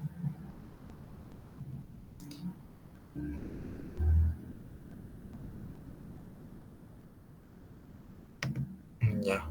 Entonces ahí te lo paso en un ratito. Voy a cerrar acá y te lo paso, ¿ya? Bueno, entonces ya pueden retirarse. Ojalá les vaya bien y que les haya servido, ¿no? Esto, ¿no? Haya sido una pérdida de tiempo, ¿no? Eso es lo que más espero. Bueno, pueden retirarse. Gracias por su atención.